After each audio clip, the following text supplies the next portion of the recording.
आज का जो हमारा जो टॉपिक है वो है प्रभु भोज। और प्रभु भोज जो है वो काफ़ी इम्पोर्टेंट एक बात है हमें समझने के लिए। और जैसे हम मसीही विश्वास के प्राथमिक उपदेशों को हम लोग सीख रहे हैं, तो प्रभु भोज एक प्राथमिक उपदेश है। और मे बी हमारी जो प्राथमिक उपदेशें हैं उसकी काफी नींवें हिली हुई है, इसलिए शायद इसके विषय में भी हम लोग काफी हम सुन नहीं पाते हैं। बट आज हम लोग बाइबल के द्वारा हम इस बात को हम लोग समझेंगे और हम इसको समझते हुए हम लोग आगे जाएंगे। इससे पहले कि हम लोग आगे जाए, मैं आपके ध्यान को जल्दी से एक आयत की ओर लेके जाना चाहता हूँ। और आपको मैं पढ़वाना चाहता हूँ। और आप सबसे रिक्वेस्ट है कि आप लोग परमेश्वर के वचन के बोले जाने को आप बहुत ध्यान से सुनिए। ये है प्रेरितों का काम, दूसरा अध्याय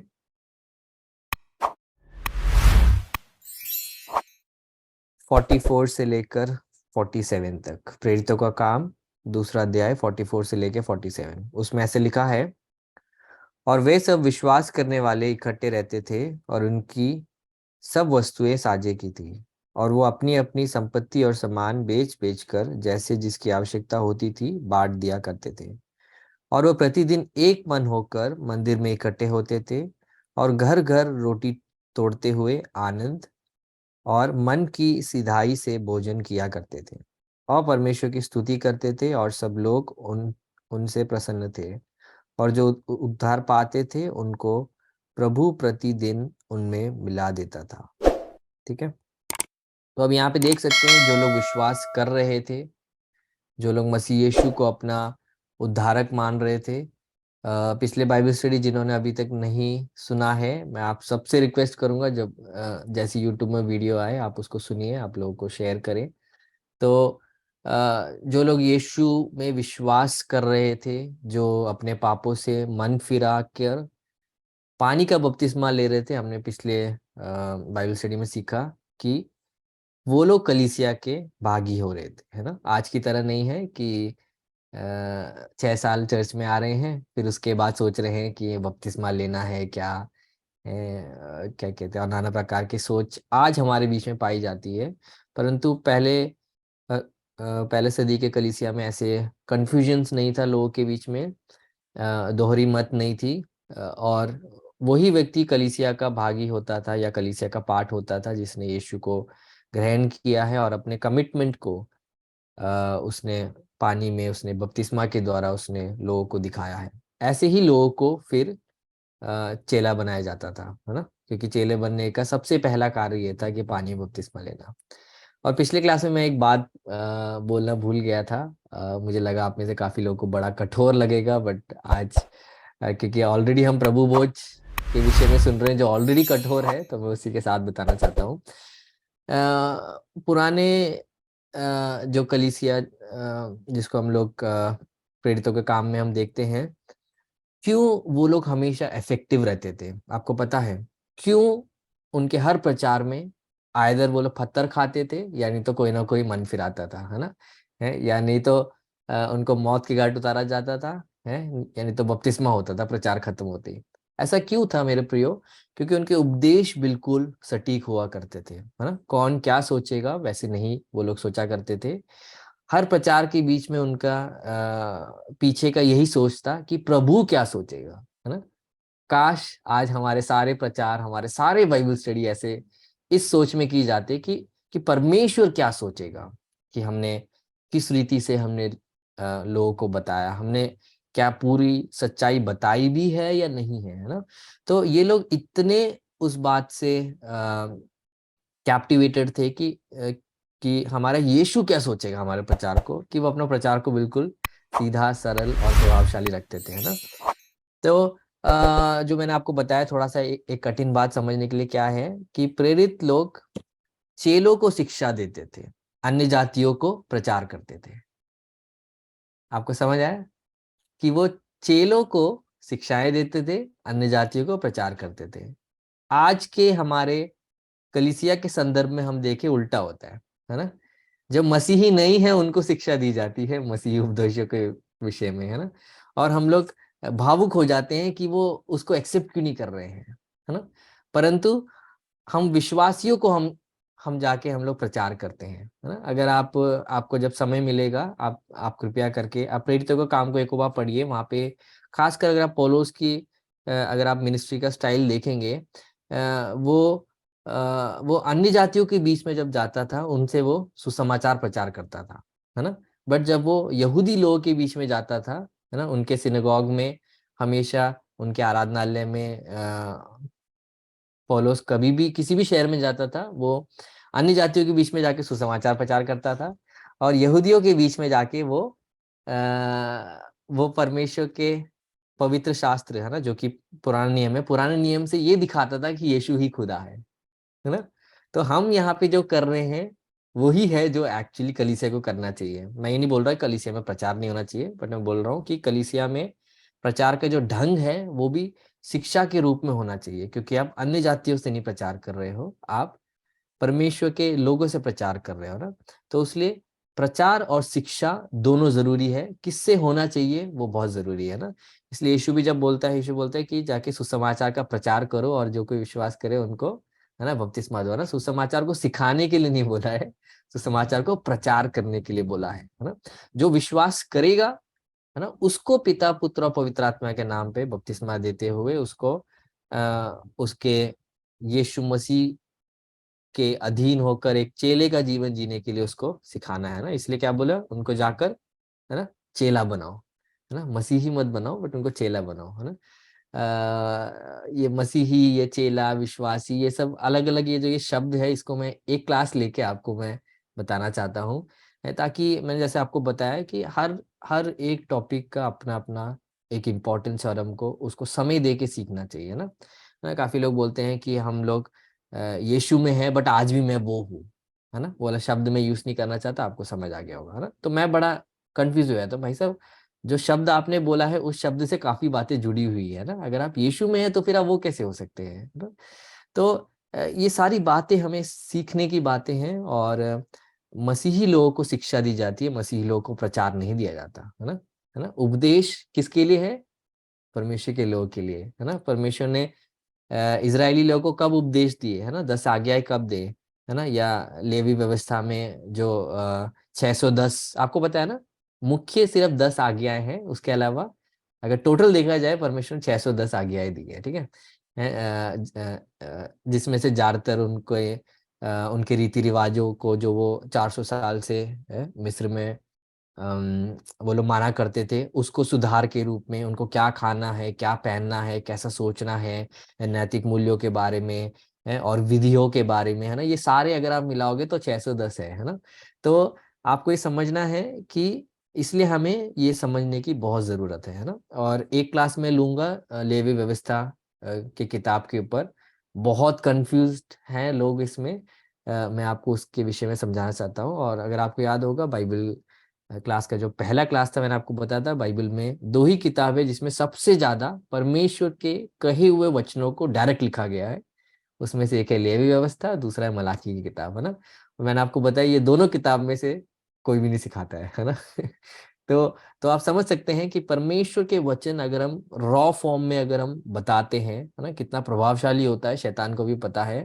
इसलिए काफी बार हमको इन सारे बातों से दूर रखता है ना। और ये दोनों किताब अगर हम ढंग से समझते हैं, समझने वाली रीति में, हमको काफी चीजें हमें, हमारे जो डाउट्स होते हैं जो कि हमारे हर दिन के जीवन में जो आते हैं, उस सब से हम लोग दूर रह पाएंगे, ठीक है। तो अब यहाँ पे मैंने आपको ये सब क्यों बताया, बैकग्राउंड ये समझने के लिए कि जो मसीही विश्वास में है वो ही बपतिस्मा ले सकता है, और वो ही व्यक्ति है जो प्रभु भोज भी ले सकता है ना। तो आप यहाँ पे देख सकते हैं कि वो प्रतिदिन एक मन होकर मंदिर में इकट्ठे होते थे और घर घर रोटी तोड़ते हुए आनंद और मन की सिधाई से भोजन किया करते थे, है ना। यहाँ पे ये रोटी जो तोड़ना है, ये प्रभु भोज को प्रभु भोज का एक दूसरा एक नाम है ना।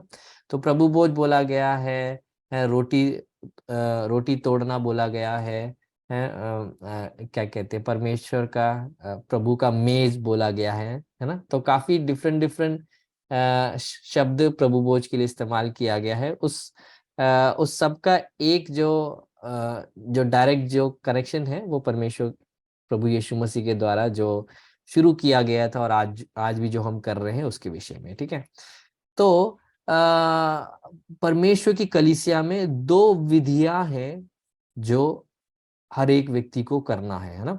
तो आपको ये समझना है विधियां क्या है और क्या क्या और कैसे पुराने नियम की जो लेवी व्यवस्था में जो काफी विधियां हैं वो अब अभी हमें फॉलो नहीं करना है ना। बट नए नियम के कलीसिया को विधियों के रूप में दो दो बातें हैं जो फॉलो करना होता है। एक तो है बपतिस्मा और दूसरा है प्रभु भोज। ठीक है, तो आप बहुत ध्यान से आप सुनना, ये दो ही विधियां हैं अब सिर्फ कलीसिया में, नए नियम की कलीसिया में जो हम लोग को फॉलो करना है ना। तो अगर हम लोग लेवी व्यवस्था में देखेंगे तो डिफरेंट डिफरेंट टाइप के लॉज है। उसमें से एक है जिसको हम सेरेमोनियल लॉज बोलते हैं ना, या जिसको हिंदी में हम लोग विधियां बोलते हैं।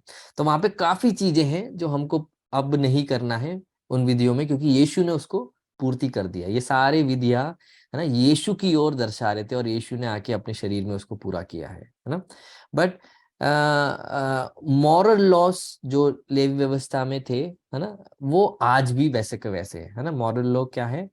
जो जो परमेश्वर ने पाप के विषय में जो भी लेवी व्यवस्था में बोला वो आज भी वैसा का वैसा ही है, क्योंकि क्योंकि प्रभु यीशु मसीह ने सिर्फ विधियों को आके पूरा किया था है ना। इसलिए आज हमको आराधना करने के लिए हमको बैल लेके जाने की जरूरत नहीं है ना, क्योंकि यीशु मसीह ने अपने आप को ही समर्पित कर कर हमें उस अति पवित्र स्थान में हमको डायरेक्ट एंट्री दे दी है ना। तो जब हम लेवी व्यवस्था आएंगे तो तब मैं इन सारे टॉपिक्स को लेना चाहता हूँ। जस्ट मैं आपको ये एक बात समझाने के लिए मैंने आपको इतना बताया। ठीक है, तो दो विधियां हैं, एक तो है बपतिस्मा और दूसरा है प्रभु भोज। ठीक है, तो अगर आपको अगर पिछला वाला बाइबल स्टडी याद है तो हम लोग बपतिस्मा में हम क्या कर रहे हैं? यीशु मसीह के मृत्यु, यीशु मसीह के गाड़े जाने और यीशु मसीह के पुनरुत्थान से हम लोग अपने आप को हम लोग उसमें जुड़ रहे हैं है ना।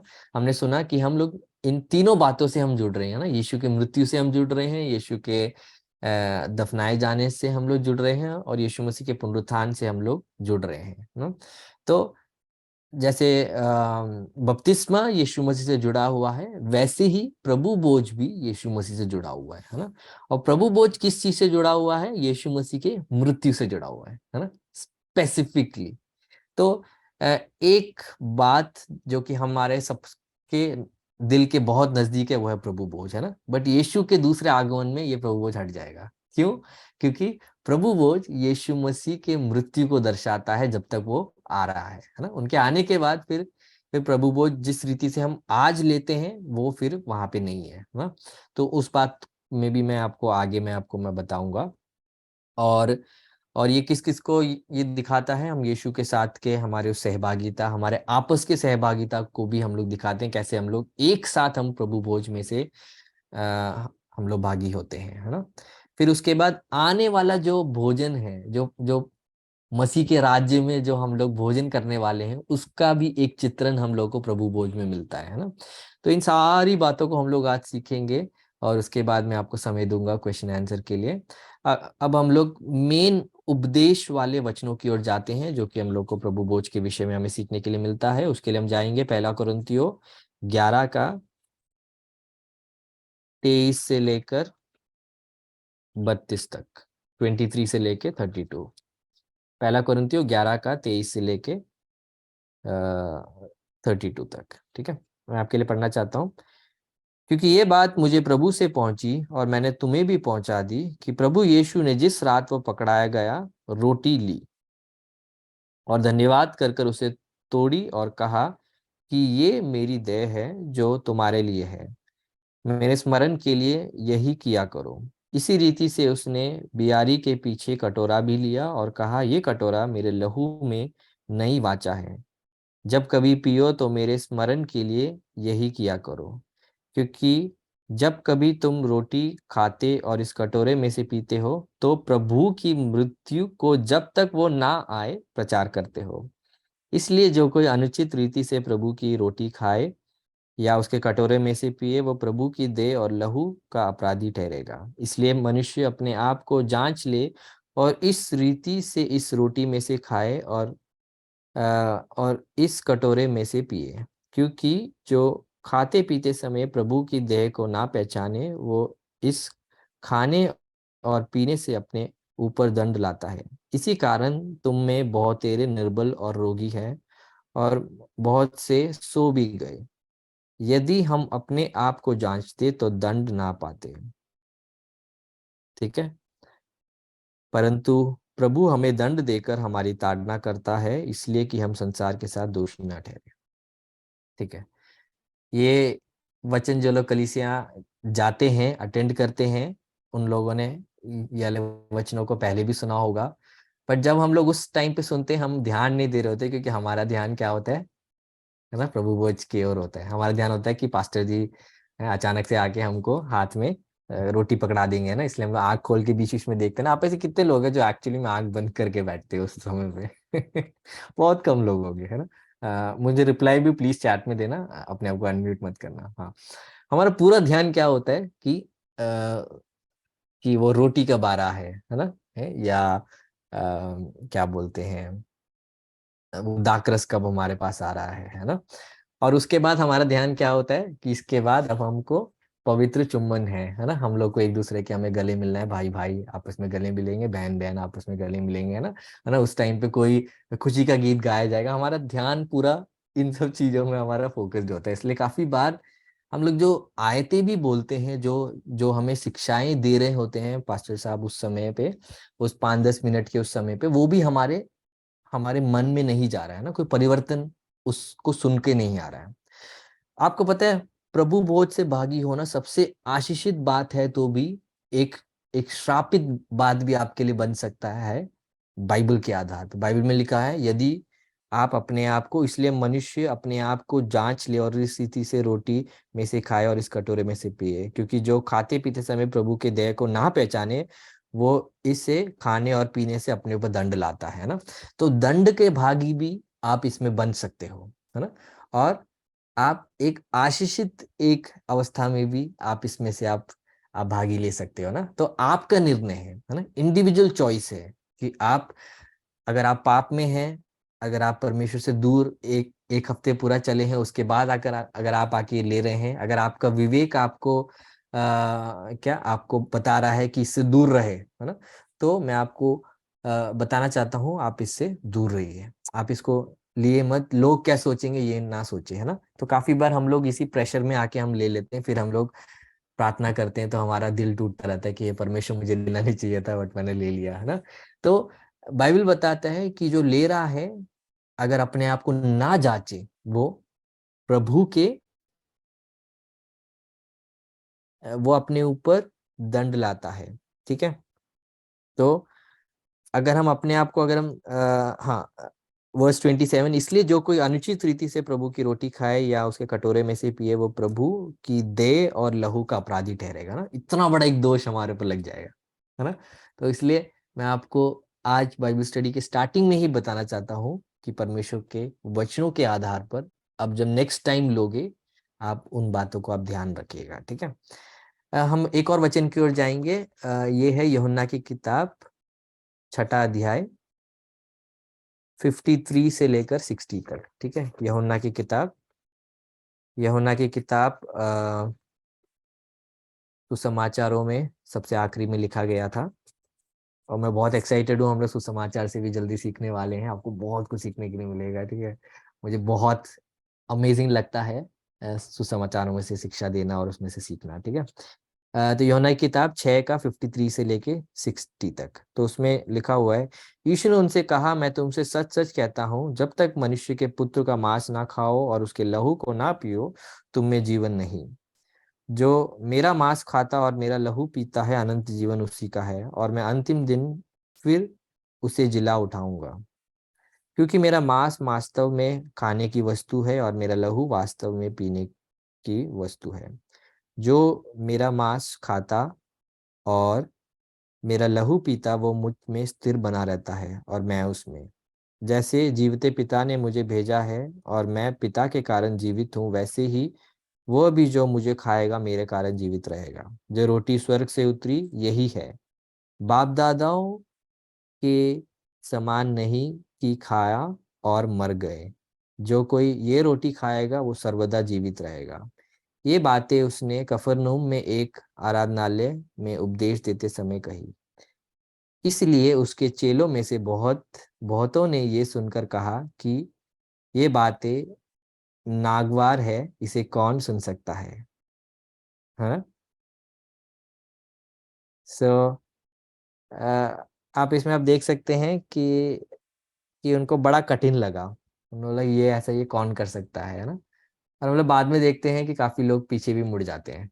हाँ, बोलते हैं कि क्या हमको हमको वास्तव में हमको शरीर खाना पड़ेगा इस व्यक्ति का, और हमको लहू पीना पड़ेगा। उनको उसका आत्मिक अर्थ नहीं समझ आ रहा था जो यीशु ने समझा रहे हैं ना। क्योंकि काफी बार हम हमारा शरीर आत्मिक बातों को नहीं ले सकता, क्योंकि बाइबल बताता है कि जो आत्मिक मनुष्य है वो ही आत्मा की बातों को समझ सकता है ना, और शारीरिक मनुष्य वो शरीर की बातों को समझ लेता है ना। तो यहाँ पे यीशु जो उनको बता रहा था वो आत्मिक रीति से उनको कुछ बात बता रहा था। वो उन्होंने उन्होंने ये समझने की उन्होंने कोशिश भी नहीं करी, और वो लोग वहां पे मुकर जाते हैं। और हम देखते हैं उसके बाद कि काफी उनके चेले पीछे मुड़ जाते हैं ना। हम लोग कुछ एक वचन को और हम लोग पढ़ेंगे। ये है मरकुस की किताब 14वां अध्याय। मरकुस 14वां अध्याय 22 से लेकर 24 तक। ठीक है, मरकुस 14वां अध्याय 22 से लेके 24 तक। और जब वो खा ही रहे थे, उसने रोटी ली और आशीष मांग कर तोड़ी और उन्हें दी और कहा, लो ये मेरी देह है। फिर उसने कटोरा लेकर धन्यवाद किया और उन्हें दिया, और उन सब ने उसमें से पिया। और उसने उनसे कहा, ये वाचा का मेरा वो लहू है जो बहुतों के लिए बहाया जाता है। ठीक है। तो ये सारे मैं वचन आपको अभी क्यों पढ़ा रहा हूँ, किसके आधार पे मैं आपको शिक्षा देना चाहता हूँ। ठीक है। हाँ। तो अभी हमने यहाँ पे तीन तीन हमने पोर्शंस को पढ़ा। पहला हमने पौलुस के उपदेश को पढ़ा, जो वो कुरिन्थ की कलीसिया को वो प्रभु भोज के विषय में दे रहा है। उसको क्यों प्रभु भोज के विषय में उसको कुरिन्थ की कलीसिया को देना पड़ा, क्योंकि कुरिन्थ की कलीसिया में प्रभु भोज के कॉन्टेक्स्ट में काफी गलत बात चल रहा था। ठीक है। उस गलत शिक्षाओं को सही करने के लिए हमेशा हमारे पास एक चीज होता है, उसको बोलते हैं सही शिक्षा, है ना। हाँ, तो गलत शिक्षाओं के खिलाफ हम एक ही चीज कर सकते हैं, वो हम सही शिक्षा सिखा सकते हैं। तो पौलुस कोरिन्थ की कलीसिया को लिखता है, और हम लोग वहां पे देखते हैं। और हमने यूहन्ना की किताब में हमने यीशु मसीह ने प्रभु भोज के विषय में जो बात सिखाई, ठीक है, वो हम लोग देखते हैं। और हम लोग उसी सेम चीज को हम लोग मरकुस की किताब में भी हम देखते हैं। तो इस तीनों भाग में ये बात क्लियर है कि जो प्रभु भोज में जो रोटी है वो यीशु मसीह के शरीर को दर्शाता है, और प्रभु भोज में जो वो दाखरस है वो यीशु मसीह के लहू को दर्शाता है। ठीक है। तो ये बात इन तीनों आयतों से क्लियर है। मैं समझते हुए मैं आगे की ओर जा रहा हूँ। ठीक है। अब है जो गहराई वाली बात है। आप सबके जब तैयार है, मैं विश्वास करता हूँ, ठीक है। अगर नहीं तैयार है तो आप प्रार्थना के साथ अब तैयार होना है कि अगर आपको ये एक बार समझ आ गया ना, आपको मजा आ जाएगा। आप परमेश्वर के वचन में आप आनंद मनाओगे, है ना। अ, जब हम लोग बाइबल पढ़ते हैं तो हम लोग भजन संहिता में देखते हैं ना कि परमेश्वर के वचन में लोग आनंद मनाते हैं ना। क्योंकि क्यों आनंद मनाते हैं हमें नहीं समझ आता, बट वो लोग आनंद क्यों मना रहे हैं, क्योंकि उनको समझ आ गया, है ना। और ये इतनी आत्मिक गहराई वाली बातें यीशु ने बताया कि विद्वानों से छुपा कर, है ना, बच्चों को दी गई है ना।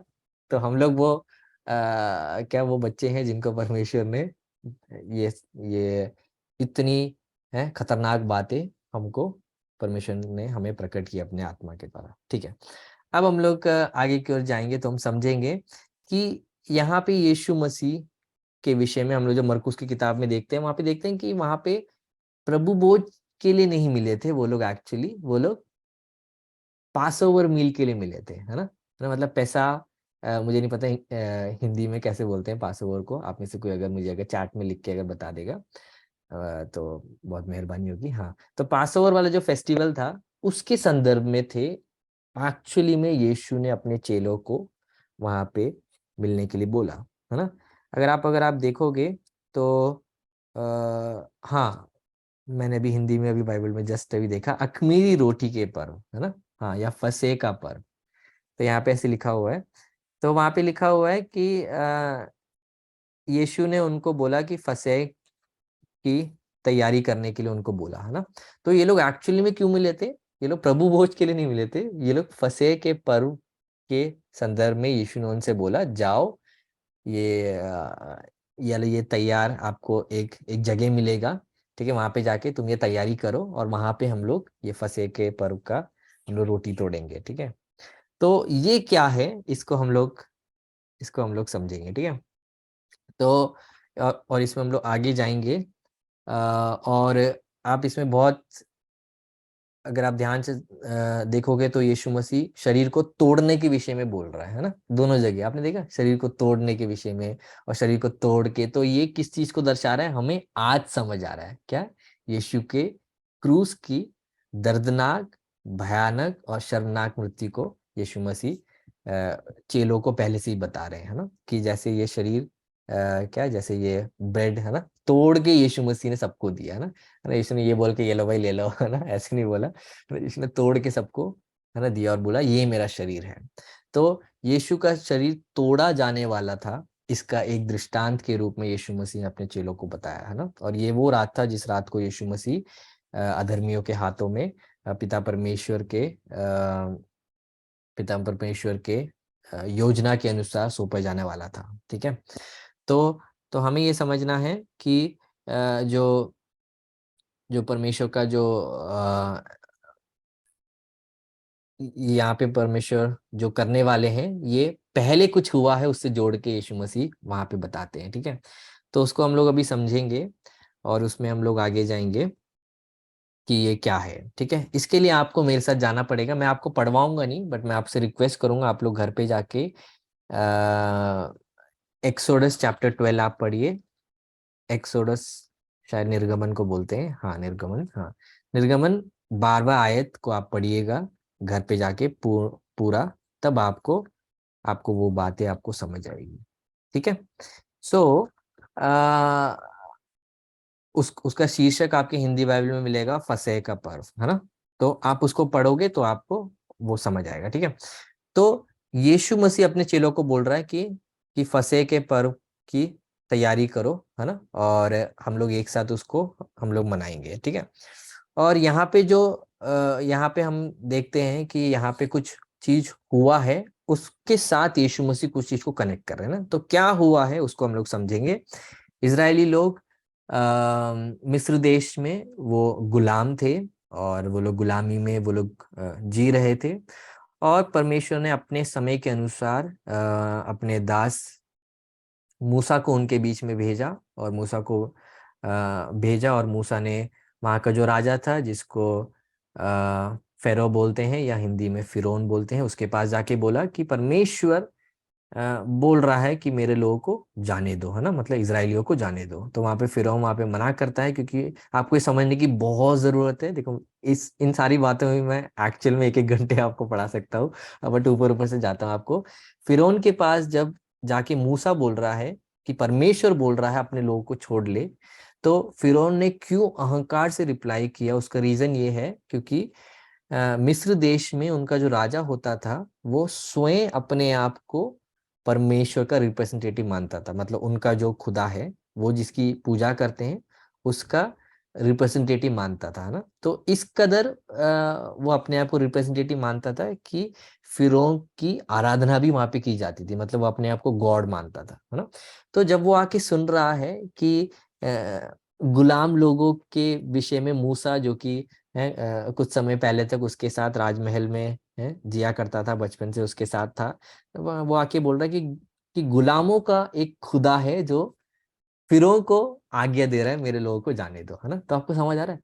तो अपने वो अहंकार में वो चकनाचूर होके वो बोलता है कि कौन है मैं तो नहीं जानता, है ना, और इस खुदा की मैं क्यों बात मानूं, ऐसे वो बोलता है ना।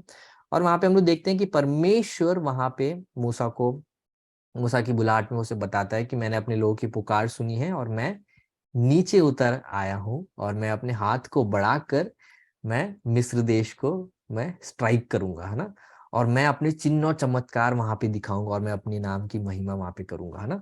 तो जब परमेश्वर ये बोल रहा है, हमें उस समय पे नहीं समझ आ रहा है, पर जब हम लोग एक्चुअल में हिस्टोरिकली हम देखते हैं तो हमें समझ आएगा, यस, क्योंकि वहां का राजा खुद अपने आप को खुदा मानता है ना, अपने आप को, है ना, अमर मानता है कि वो अनंत काल के लिए जिएगा ना, उसके पास शक्तियां हैं, है ना, ये सब कुछ मानता है। तो परमेश्वर वहां पे क्या गुलामों की रिहाई के लिए मूसा को जब भेजता है, तो इसने बड़े धिक्कार के साथ उसलिए उसने रेस्पॉन्ड करा ना, क्या गुलामों का खुदा, ये कौन है, मैं हूं उनका खुदा। इस रीति से वो जब अपने आप को देख रहा, उसने बोला मैं जाने नहीं दूंगा। तो परमेश्वर ने वहां पे 10 विपत्तियों को वहां पे लेके आए, है ना। ये सारे 10 विपत्तियों को अगर आप अगर एक एक करके अगर पढ़ने का अगर पढ़ाने का मुझे अगर कभी समय मिलता है, मैं आपको मैं उसकी गहराई में, मैं एक एक विपत्ति के गहराई में मैं आपको बताऊंगा कि क्यों परमेश्वर ने स्पेसिफिकली इन सारी चीजों को हिट करा, है ना। हाँ, तो ये हमारा आज का टॉपिक नहीं है, तो मैं उसको वहां रोकूंगा। फिर हम लोग थोड़ा सा आगे जाते हैं, तो ये 9 के 9 विपत्तियां उनके ऊपर ऑलरेडी भारी पड़ी, बट परंतु हर समय ये अपने हृदय को कठोर बनाता रहा, है ना, अपने हृदय को कठोर बनाता रहा। तो परमेश्वर ने आखिरी विपत्ति बेची, उनके बीच में भेजा। वो क्या था कि पहले पुत्र का मारा जाना, ठीक है। सो उसके लिए परमेश्वर ने मूसा को स्पेसिफिक इंस्ट्रक्शन दिए, है ना। अभी तक क्या हो रहा है, ये 9 के 9 विपत्तियां सिर्फ मिस्र देश के शहरों में ही है ना। गोशन जहाँ पे इजरायली लोग रहते हैं वहां पे कुछ नहीं हो रहा, है ना। और अगर आप बाइबल पढ़ोगे, बाइबल में लिखा हुआ है कि इजरायलियों के खिलाफ एक कुत्ता तक नहीं भौंका, है ना, है ना, ऐसे लिखा हुआ है ना? मतलब परमेश्वर ने उस डिफरेंशिएशन को दिखाया कि कैसे परमेश्वर की ओर से विपत्ति, जो लोग नहीं मान रहे हैं और जो लोग परमेश्वर के लोगों का विरोध कर रहे हैं, उनके खिलाफ जो हो रहा है वो सेपरेटली उनके लिए ही किया जा रहा है, उनके राजा के अहंकार के लिए किया जा रहा है। परमेश्वर ने उसको डिफरेंशिएट करके उनको दिखाया। अब जब हम आगे जाते हैं, तो परमेश्वर ने मूसा को बताया कि मैं मिस्र देश में उतरने वाला हूँ, और क्या कहते हैं, हर एक परिवार का पहला जो जो संतान है उसका मृत्यु होगा, ठीक है। अगर तुम्हें उससे बचना है तो तुम्हें क्या करना पड़ेगा, एक मेमने को मारना पड़ेगा, है ना। आपको ध्यान रखना है, इस मेमने ने कुछ गलती नहीं करा है, ठीक है, बट उस मेमने को मारना पड़ेगा। उस मेमने का लहू उठाकर अपने डोर पोस्ट में, मतलब अपने घर के बाहर आपको पोतना पड़ेगा, ताकि जब मैं वहां से गुजरूंगा, मैं लहू को देखकर मैं इस घर को माफ कर दूंगा, है ना, और इस घर के ऊपर से मैं चले जाऊंगा ना। तो वहां से वो शब्द आता है पास ओवर। पास ओवर का मतलब क्या है कि ऊपर से चले जाना, है ना। तो मृत्यु इजरायलियों के ऊपर से होकर निकल गई, क्योंकि लहू उनके दरवाजों पे लगा हुआ था, ठीक है। तो आपको समझ आ रहा है। तो पास ओवर इसीलिए परमेश्वर के बड़े चमत्कार को दिखाता है, क्योंकि परमेश्वर ने अपने लोगों को बख्शा वहां पे, और उनको एक जरिया दिया जिससे वो बच सके। और जैसे परमेश्वर ने बोला, वैसे ही उस रात को परमेश्वर ने अपने दूत को भेजा, और दूत ने क्या करा, मिस्र देश के उन सारे घरों पे जैसा परमेश्वर ने बोला था वैसा हुआ, हाँ। और जो इजरायली लोग थे, इजरायली लोगों के किसी भी घर के अंदर वो बात नहीं हुई। क्यों नहीं हुई? क्योंकि लहू का मेमना लगा हुआ था, ठीक है। अब आपको शायद समझ आ गया होगा कि ये क्या है ना। तो अब इस बात के याद में उनको कुछ करना पड़ता था, वो हम लोग देखते हैं एक्सोडस निर्गमन के 12वें अध्याय में उनको कुछ खाना पड़ता था, ठीक है उनको उसी मेमने का क्या कहते, करी करी रूप में उनको खाना पड़ता था। और वो बिटर हर्ब्स के साथ, मतलब कड़वे हर्ब्स के साथ उनको एक रोटी वहां पे जिसमें खमीर नहीं है, ठीक है, वैसे वाले रोटी को उन्हें तोड़ना होता था। और उसी मेमने के शरीर से बने हुए उस करी को उन्हें खाना पड़ता था। और जब वो ये खा रहे हैं, तो वो याद कर रहे हैं कि परमेश्वर ने कैसे मृत्यु को उनके ऊपर से जाने दिया, बट उनको उनके घर में हानि नहीं हुई, ठीक है। हाँ, कड़वे साग पात के साथ, हाँ, इंग्लिश में लिखा हुआ है बिटर हर्ब्स, ठीक है। तो अब ये था पास ओवर मील, ठीक है। और इसको यहूदी लोग जब भी खा रहे हैं, हर साल जब वो मना रहे हैं, वो याद कर रहे हैं कि यहोवा परमेश्वर ने मिस्र देश में क्या बड़े कार्य को कर कर इजरायलियों को बंधुआई से छुड़ाकर उनको लेके आया। ठीक है, तो अब यीशु मसीह अपने चेलों के साथ पास ओवर मील मनाने के लिए, है ना, उस घर पे यीशु मसीह आए हैं, है ना। तो चेलों को पता है कि वो लोग क्या करने वाले हैं, है ना, क्योंकि आपको याद रखना है यहूदी लोग कितने साल से कर रहे हैं, हजारों साल से ये करते हुए आ रहे हैं। और परमेश्वर ने जिस रीति से उनको उद्धार दिया, है ना, मेमने के लहू के द्वारा, उस बात को वो समझते हुए वो लोग इसको करते हुए आ रहे हैं ना। अब तो उनके लिए, जब तक यीशु मसीह का जमाना आ चुका था, उनके लिए वो एक मोर ऑफ अ रीति रिवाज बन गया था ना। कितना वो उसको समझ रहे थे वो उतना क्लियर नहीं है, बट वो उसको मना रहे थे, और उस समय वो बहुत भक्ति के साथ परमेश्वर की उपस्थिति में बैठते थे ना। तो जब वो लोग वैसे बैठे हुए थे, तो यीशु मसीह ने उस रोटी को, जिसको वो पैसोवर मील के समय में उसको तोड़कर खाया करते थे, यीशु ने उसको तोड़ा। ठीक है, और उसमें तो खासकर लिखा हुआ है कि पासओवर मील के बाद ये किया गया, है ना, क्योंकि परमेश्वर, आपको पता है ना, हमारा परमेश्वर ऑर्डर का खुदा है ना। वो कंफ्यूजन नहीं लेके आता, वो केओस नहीं लेके आता ना, है ना, वो अनुशासन के द्वारा चीजों को करता है। तो यहाँ पे मैथ्यू, मार्क और लूक, है ना, इन तीनों उसमें अगर आप देखोगे तो इस पैसओवर मील के बाद ये किया गया, उसमें स्पेसिफिक रूप में लिखा हुआ है ना। तो इन्होंने जैसे ही ये पासओवर मील उन्होंने जैसे ही उनका खत्म हुआ, तभी यीशु मसीह ने उसको तोड़ा, है ना, रोटी को तोड़कर उनको दिया। तो अभी तक वो लोग जब ये रोटी खा रहे थे, वो लोग क्या याद कर रहे थे? वो लोग परमेश्वर के द्वारा दिए हुए उस उद्धार को याद कर रहे थे जो मिस्र देश में मिला। बट जैसे ही उन्होंने ये खाने का, जैसे ही यीशु मसीह ने रोटी तोड़ के उनको दिया, यीशु ने बोला ये मेरा शरीर है ना। तो तुरंत उसमें एक नया एक मीनिंग ऐड हो गया, है ना, कि यीशु मसीह वहां पे क्या बता रहे हैं कि दिस इज माय बॉडी, है ना, ये है मेरा शरीर जो जो तोड़ा जाएगा, है ना। और उसमें क्या लिखा हुआ है, हम लोग उस आयत को हम लोग फिर से जरा पढ़ेंगे।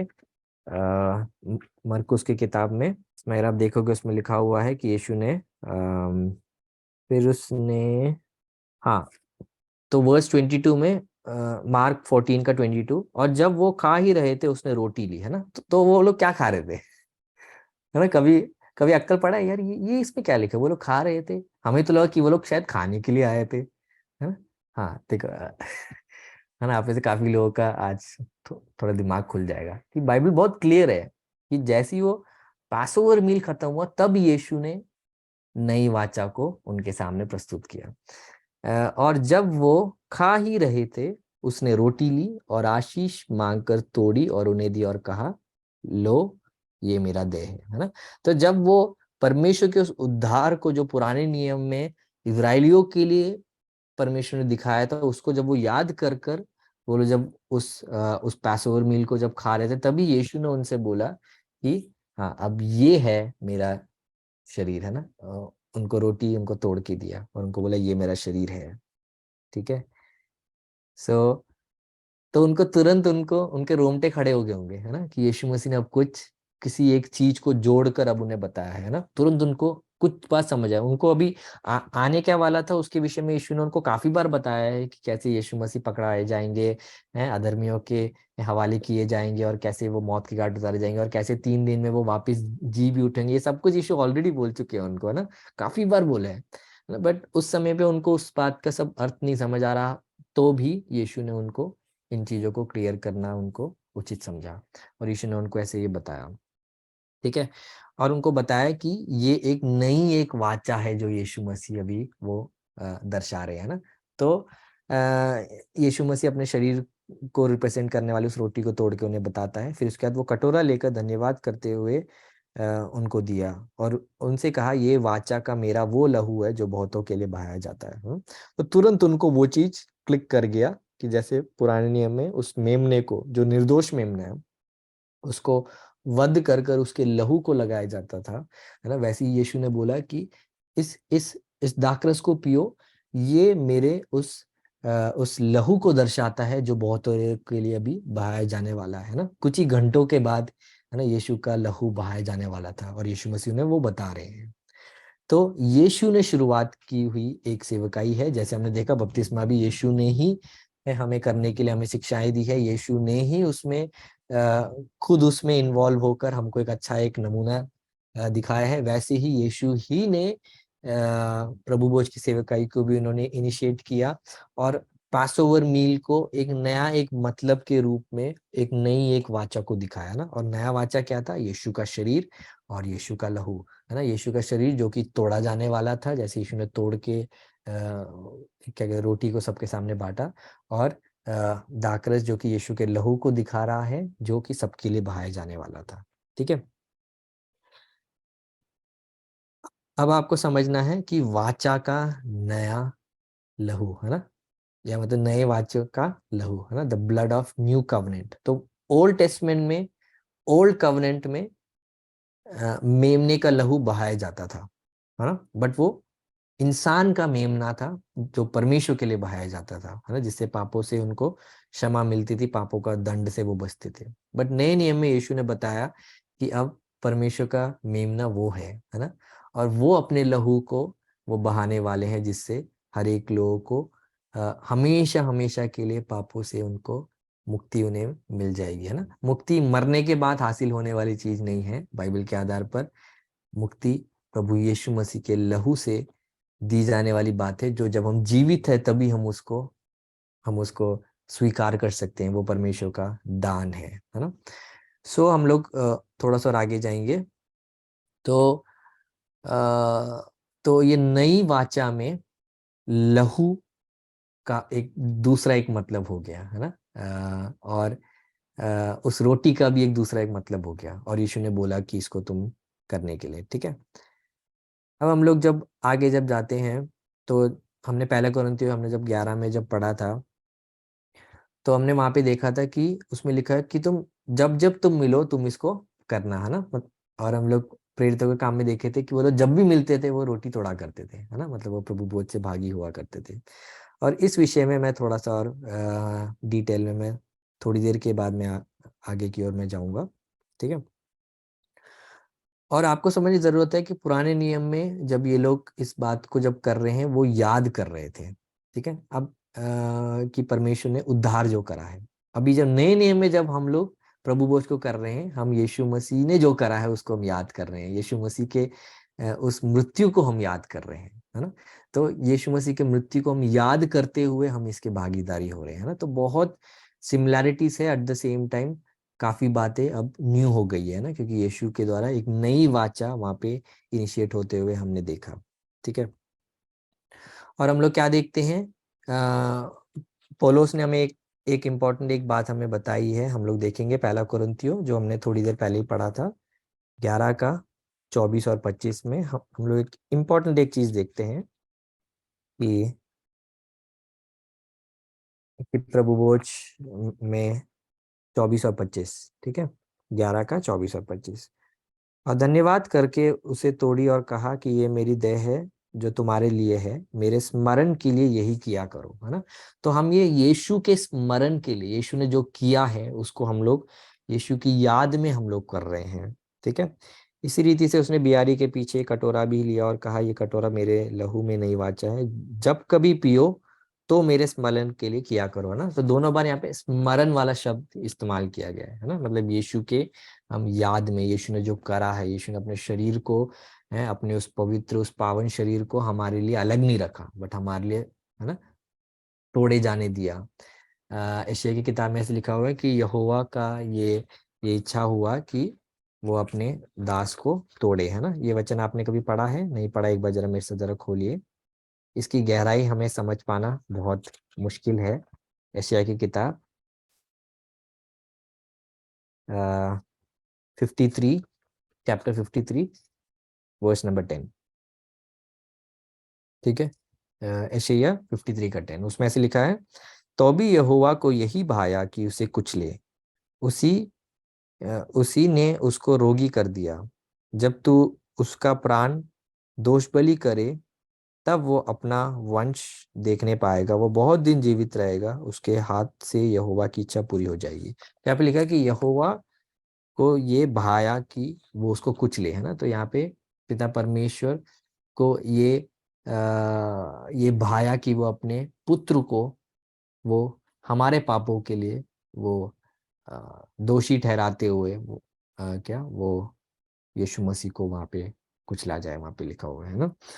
तो ये वाला जो वर्स है ये बहुत इंपॉर्टेंट और बहुत डेप्थ में है ना, कि पिता परमेश्वर ने अपने मुंह को मोड़ लिया, है ना। पूरे यीशु मसीह के 3.5 साल के सेवकाई में हम देखते हैं कि यीशु मसीह हमेशा बोलते थे ना, पिता और मैं है, हम एक समान है ना, हम लोग एक साथ है ना, पिता मेरे साथ है ना, हमेशा एक नजदीकी एक रिश्ते को दर्शाते हुए यीशु मसीह ने हमेशा बोला।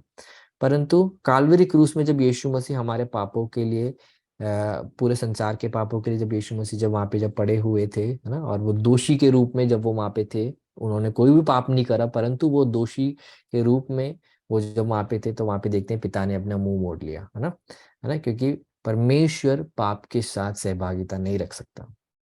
ये मैं आपको बताना चाहता हूँ, है ना। तो अपने पुत्र को जब उन्होंने पाप के लिए जब दोषी जब ठहराया, और वहां पे जब हम लोग देखते हैं कि परमेश्वर को ये बहाया कि यीशु को वहां पे कुछ ला जाए, है ना, हमारे पाप के लिए जो क्या जो कीमत थी वो यीशु ने जब चुकाया, वहां पे हम लोग देखते हैं कि यशायाह 53 के 10 में हम देखते हैं कि वो अपना जब वो अपना प्राण दोष बलि करे तब वो अपना वंश देखने पाएगा, है ना, कि क्योंकि यीशु ने अपने आप को टूटने दिया, अपने आप को नाश होने दिया, इसलिए यीशु मसीह क्या कहते हैं, बाद में हम लोग क्या देखते हैं, हमारे हमारे उद्धार का, है ना, रचयिता और सिद्ध करने वाले के रूप में हम लोग यीशु मसीह को देखते हैं ना। तो एशिया 53 के विषय में भी हम लोग एक बार एक बाइबल स्टडी करेंगे कि कैसे एशिया 53 यहूदियों के बाइबल में होने के बावजूद, यहूदी लोग उसको हमेशा पढ़ने के बावजूद यीशु मसीह के संदर्भ में वो यीशु मसीह को उस क्या कहते हैं, उस सेवक के रूप में नहीं देख पाए जो जो परमेश्वर की ओर से आया था और जो पापों के लिए हमेशा के लिए एक समाधान लेके आया था, है ना। उस बात को भी हम लोग आने वाले क्लासेस में हम लोग उसको सीखेंगे। तो अभी हम अपने इस टॉपिक में आते हैं। तो ये एक एक रिमेम्बरेंस है कि परमेश्वर की जो वाचा है, परमेश्वर ने जो किया है, उसको हम याद करते हुए हम लोग इसको मना रहे हैं। ठीक है। अब पहला कोरिन्थियों 10 का 16 एक बार जरा हम पढ़ते हैं। अब मैं इसी टॉपिक के एक दूसरे एक भाग में आना चाहता हूँ जो हल्का सा अ, आपके लिए और बेनिफिशियल बनेगा। उसमें लिखा है पहला कोरिन्थियों 10 का 16। ठीक है। वो धन्यवाद का कटोरा जिस पर हम धन्यवाद करते हैं, क्या मसीह के लहू की सहभागिता नहीं? वो रोटी जिसे हम तोड़ते हैं, क्या वो मसीह के देह की सहभागिता नहीं? तो वहां पे पौलुस 2 बार एक ही सवाल को पूछ रहा है कि क्या प्रभु यीशु मसीह के शरीर को दर्शाने वाले उस रोटी का तोड़े जाना और उसको हमारा खाना, क्या वो यीशु के साथ सहभागी होना नहीं है क्या, है ना? क्या वो जो हम जो दाखरस जो हम लोग पी रहे हैं प्रभु भोज के समय, क्या वो यीशु मसीह के लहू के साथ हमें सहभागी नहीं करता है क्या? तो वहां पे दोनों जगह ये सहभागी शब्द यूज किया गया है ना। तो इस सहभागी वाले इस टॉपिक में मैं आपको थोड़ा समय में लेना चाहता हूँ कि हम लोग किस तरीके से हम सहभागी होते हैं, है ना। यहाँ पे बोला तो गया है कि हम लोग यीशु के हम सहभागी हो रहे हैं उस रोटी के द्वारा, है ना, और उस दाखरस के द्वारा हम लोग सहभागी हो रहे हैं। तो बट इसका मतलब क्या है, इसका अर्थ क्या है? तो इसको लेके 4 मेन विचारधाराएं उत्पन्न की गई कलीसिया के अंदर। ठीक है। और क्योंकि बाइबल स्टडी है तो हम लोग इस चारों को हम लोग हल्का सा हम लोग थोड़ा थोड़ा हम लोग छू के हम लोग उसको समझेंगे। ठीक है। कि सहभागी होने वाला इसका कितना अर्थ है ना, कि एक्चुअल में क्या हो रहा है। ठीक है।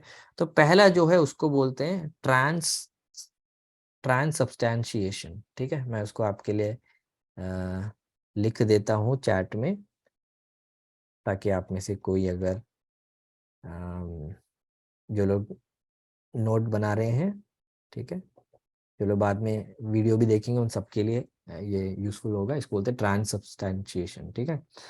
तो पहला जो सोच इसको लेके बना वो ये बना जो कि कैथलिक चर्च सिखाती है। कैथलिक जो विभाग है वो लोग ये सिखाते हैं कि जब प्रभु भोज को जब प्रार्थना किया जाता है या प्रभु भोज से जब हम भागी होने वाले होते हैं, तो जब वहाँ का जो प्रीस्ट होता है वो व्यक्ति जब प्रार्थना करता है, तो ट्रांसअब्स्टैंशिएशन जो ये कॉन्सेप्ट है, इस कॉन्सेप्ट का अर्थ ये है कि जैसी प्रार्थना की जाती है तुरंत वो रोटी और वो लहू वो तुरंत असली में यीशु मसीह का शरीर और यीशु मसीह का लहू बन जाता है। ठीक है, तो कैथलिक्स ये बिलीव करते हैं कि जैसी प्रार्थना की जाती है तो वो एक्चुअली में वो यीशु मसीह का शरीर और यीशु मसीह का लहू बन जाता है। ठीक है, देखो बाइबल में कहीं पे भी इस बारे में जिक्र नहीं है, बट जो मैं बता रहा हूँ कि इसको सहभागी होने के इस कॉन्सेप्ट को समझने के लिए काफी लोगों ने अपने तरीके से समझा है ना। आपको ये समझना है, वचन हमेशा सेम होता है, उसको समझने के तरीके में है ना सही शिक्षा और गलत शिक्षा बन जाती है ना। तो आपको ये सारी बातें सीखने की जरूरत है। तो उन्होंने ये बोला कि यीशु मसीह का शरीर और लहू वास्तव में वो बन जाता है। ठीक है, और उन्होंने उसके लिए उन्होंने क्या क्या उन्होंने बताया कि इसीलिए वो पवित्र बन गया वो चीज। ठीक है, और उसलिए जब हम लोग उसको खाते हैं, हम लोग यीशु के शरीर को हम लिटरली खा रहे हैं, यीशु के मांस को लिटरली हम लोग पी रहे हैं, यीशु के लहू को। ठीक है, बट क्यों वो चीज ठीक नहीं है, क्यों वो चीज गलत अंडरस्टैंडिंग है? फर्स्ट उसका रीजन क्या है?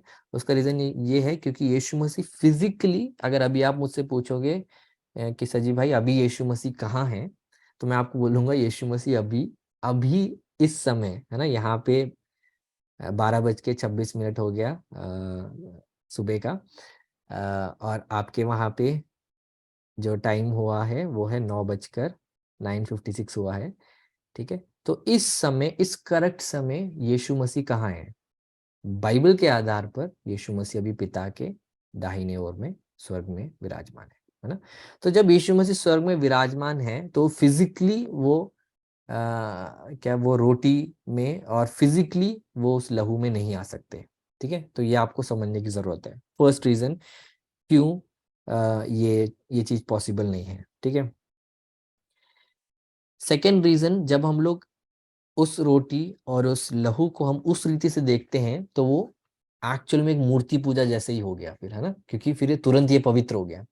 तो इसको अब हम लोग बड़े ही भक्ति और इसको एक पूज्य रूप में भी लोग देखने लग जाते हैं इसको। इसलिए हम इस बात को बाइबल के आधार पे हम उसको प्रूव नहीं कर सकते हैं। ठीक है, तीसरा बात हम लोग क्या देखते हैं कि जब हम लोग इसको जब ये करते हैं तो वो कलीसिया सिखाते हैं जब आप इसको खाते हो तो आपको पापों की क्षमा हो जाती है ना। बट एक्चुअली ऐसे नहीं है, उसका जो मतलब है ना, उसका मतलब और कुछ उसका बना दिया जाता है ना। और और इसीलिए हमारे लिए बहुत जरूरत है कि यीशु मसीह ने क्रूस में जो करा है उसका ये यादगार वाला ये सेवकाई है ना। इससे इससे एक्चुअली में यीशु वहां पे हमारे लिए फिर से क्रूस में नहीं चल रहा है, एक्चुअल में हम उनके शरीर और मांस को नहीं खा रहे हैं ना। इसलिए जो पहला जो सोच है कि ये पूर्ण रीति से यीशु मसीह का शरीर और यीशु मसीह लहू बन जाता है, ये बाइबल के आधार पे सही नहीं है। इसलिए हम लोग इस कॉन्सेप्ट को हम लोग बाइबल के आधार पे हम लोग सही नहीं मानते। ठीक है, सेकंड है उसको मैं आपके उसमें जरा ये फिर से टाइप करना चाहता हूँ। ठीक है, हाँ, उसको बोलते हैं कॉन्सब्सटैंशिएशन। ठीक है, उसमें हमने देखा था पहला वाला क्या था, ट्रांसब्सटैंशिएशन, सेकंड है कॉन्सब्सटैंशिएशन। ठीक है, CON। तो उसमें क्या है, उसमें और ये जो लूथरन चर्च है, लूथरन करके एक विभाग है, एक कलीसिया है, वो ये सिखाते हैं। ठीक है, मैं कलीसिया का नाम क्यों ले रहा हूँ ताकि आप समझे कौन क्या विश्वास करता है, कौन क्या मानता है। ठीक है, हाँ, तो लूथरन्स ये विश्वास करते हैं कि एक्चुअल में अगर यीशु मसीह का शरीर और यीशु मसीह का लहू के रूप में अगर वो रोटी और अगर वो दाखरस अगर नहीं बन रहा है तो भी यीशु मसीह उसके अंदर आत्मिक रूप में मौजूद है। ठीक है, जो अगेन बाइबल में कहीं पे मेंशन नहीं है कि यीशु ने बोला है ना कि मैं आत्मिक रूप में इसमें बस जाऊंगा, है ना।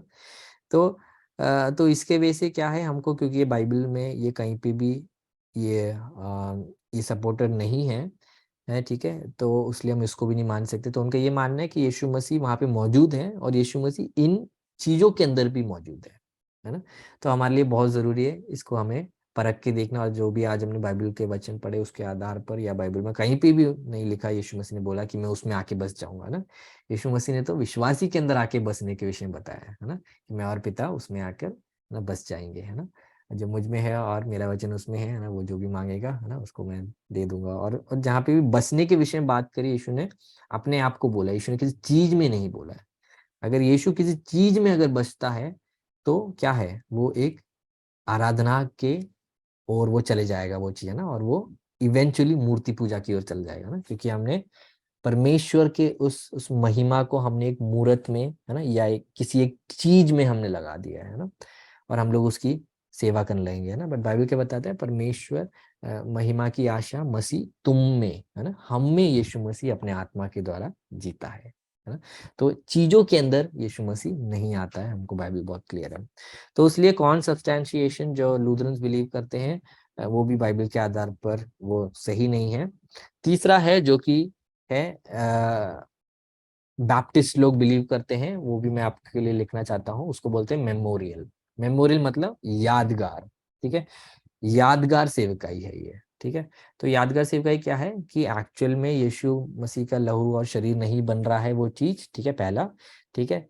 ना तो यीशु मसीह सिर्फ वहां पे मौजूद है और वो इसके अंदर भी मौजूद है, वो भी नहीं। बट ये लोग क्या बोलते हैं, ये सिर्फ एक यादगार सेवकाई है, कुछ भी परिवर्तन नहीं हो रहा है, कुछ भी चीज नहीं हो रहा है, बस वो सिर्फ एक एक यादगार, एक क्या कहते हैं, एक सेवकाई है। क्योंकि यीशु मसीह तो हर समय अपने लोगों के साथ मौजूद है ना, तो प्रभु भोज के लिए अलग से क्यों मौजूद होगा वो, है ना।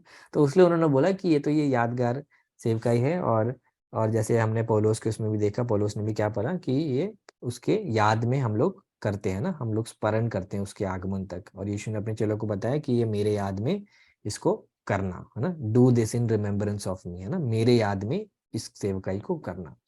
तो मेमोरियल सर्विस के रूप में लोग इसको देखते हैं कि कैसे ये सिर्फ एक मेमोरियल एक सर्विस है, ठीक है।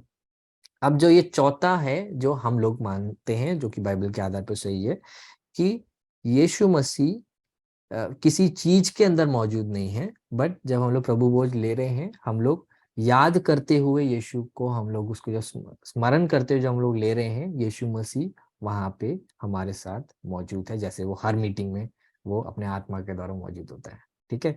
तो स्पिरिचुअली वो वहां पे वो प्रेजेंट है, ठीक है। वो किसी चीज के अंदर भी नहीं है ना तो वो रोटी और वो लहू यीशु के शरीर और लहू के रूप में परिवर्तन हो रहा है, ठीक है। हमारा ये भरोसा है, ठीक है, कि उसको मैं लिख देता हूँ कि यीशु मसीह बाइबल के आधार पर बस स्पिरिचुअली प्रेजेंट है वहाँ पे, है ना, आत्मिक रीति में।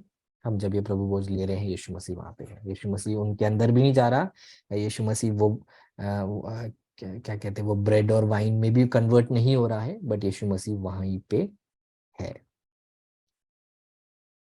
ठीक है।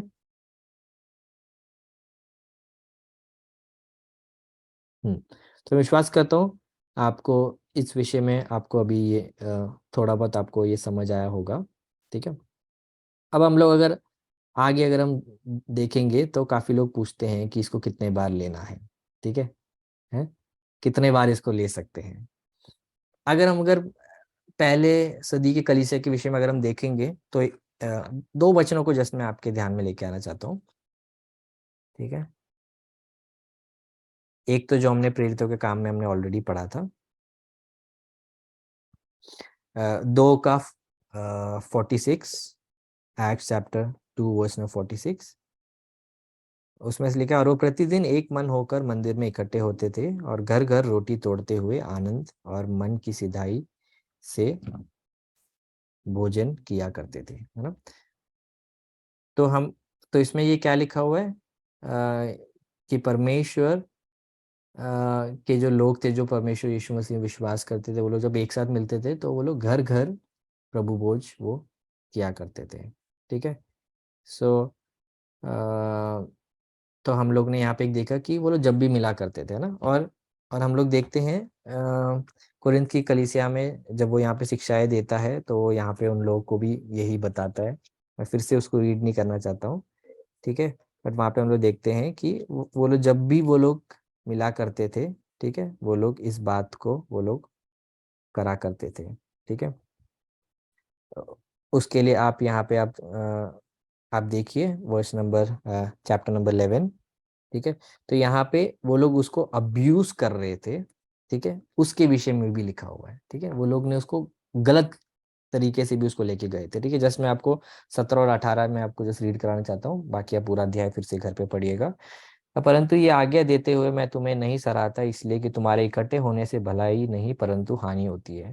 क्योंकि पहले तो मैं ये सुनता हूँ कि जब तुम कलीसिया में इकट्ठे होते हो तो तुम में फूट होती है, और मैं कुछ कुछ प्रतीति भी करता हूँ, क्योंकि विधर्म भी तुम में अवश्य होंगे, इसलिए कि तुम जो में खरे निकले हो वो प्रकट हो जाए। ठीक है, और हाँ, वर्स 20, सो तुम जो एक जगह में इकट्ठे होते हो तो ये प्रभु भोज खाने के लिए नहीं। क्योंकि वो लोग जब इकट्ठे होते थे वो लोग प्रभु भोज किया करते थे, हमने एक्ट्स में देखा। बट अब यहाँ पे क्या हो गया, यहाँ पे पॉल बता रहा है, बट तुम अब जब मिलते हो तुम प्रभु भोज के लिए नहीं मिल रहे हो, तुम लड़ाई के लिए मिल रहे हो, है ना, तुम झगड़े के लिए मिल रहे हो, तुम्हारे बीच में नाना प्रकार की बातें हो रही है। और इसमें लिखा हुआ है कुछ कुछ लोग तो क्या कहते हैं, घर से ही करके आ जाते थे खाना। ठीक है, फिर उसके बाद वो लोग यहाँ पे, तो आप इसको, आप प्लीज आप ये अच्छे से आप पढ़िएगा। इसमें आप लिखा है, क्योंकि खाने के समय एक दूसरे से पहले अपना भोज खा लेते हो, सो कोई तो भूखा रहता है और कोई मतवाला हो जाता है। क्या खाना पीने के लिए तुम्हारे घर नहीं है? या परमेश्वर की कलीसिया को तुझ जानते हो कि जिनके पास नहीं है उन्हें लज्जित करते हो कि तुम मैं ऐसा करो? क्या इस बात में तुम्हारी प्रशंसा करूं, है ना? तो यहाँ पे क्या हो रहा था, ये लोग प्रभु भोज के लिए मिलते थे, बट ये लोग क्या करते थे, ये लोग प्रभु भोज करते करते ये खुद भी खाने लग जाते थे अपने खाना। तो जिसके पास नहीं होता था वो सिर्फ प्रभु भोज खा के भूखा रह जाता था, तो ये लोग जो पैसे वाले थे ये लोग वैसे करते थे ना।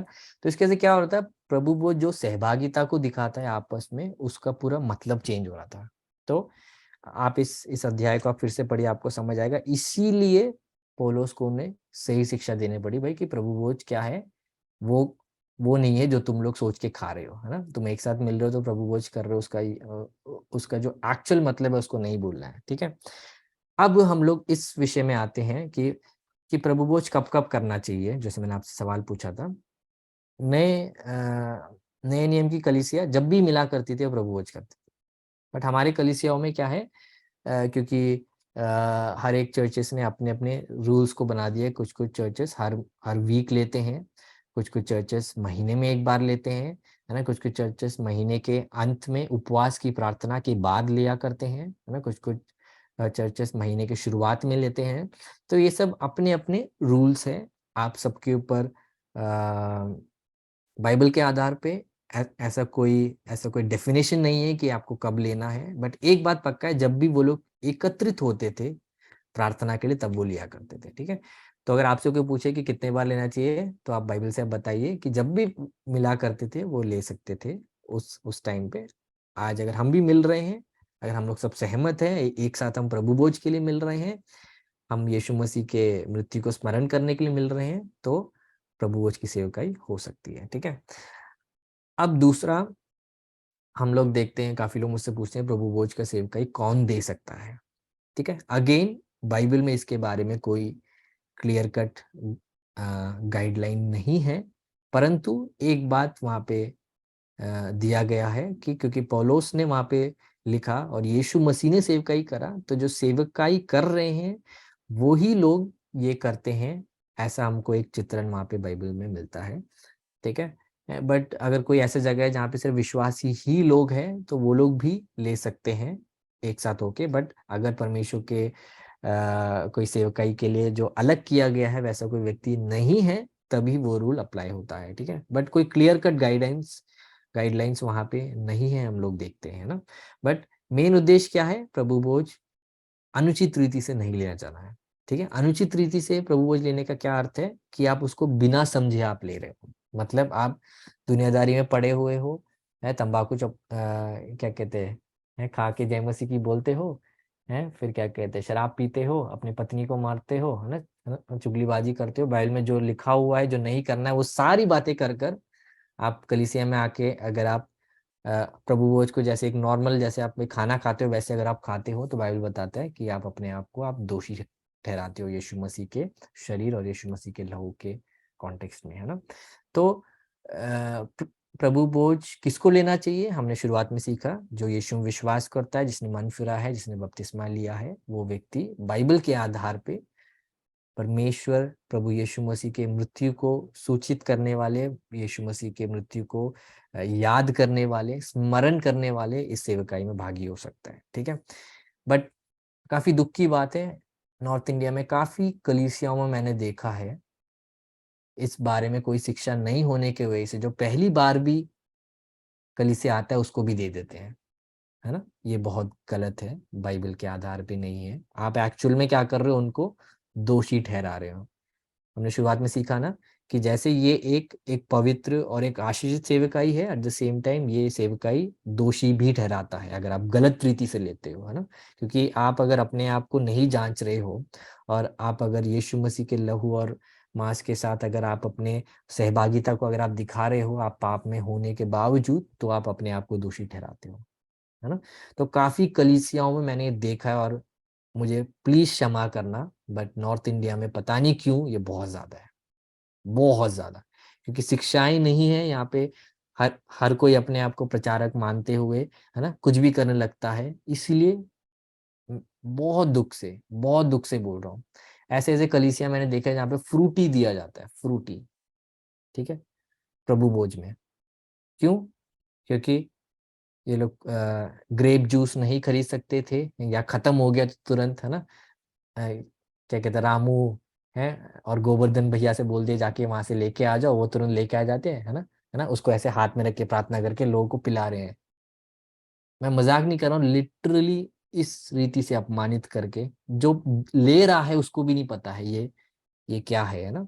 तो आप बहुत ध्यान से आप अपने आप को परखे, अपने आप को जांचे। अगर आपका विवेक, अगर पवित्र आत्मा आपके विवेक में, अगर आपको अगर, हाँ पार्ले जी, हाँ चैट में अनिमेश भाई ने बताया कुछ चर्च में पार्ले जी भी देते हैं, है ना, रोटी के रूप में। देखो ये सब अपमान को दिखाता है, परंतु आज के हमारे जमाने में जब हम किसी को भी गलत नहीं बोल सकते हैं, हर चीज अनिवार्य है ना। हर चीज हर चीज सही है मेरे भाई, है ना, बट नहीं, बाइबल बताता है अनुचित रीति से नहीं लेना है ना।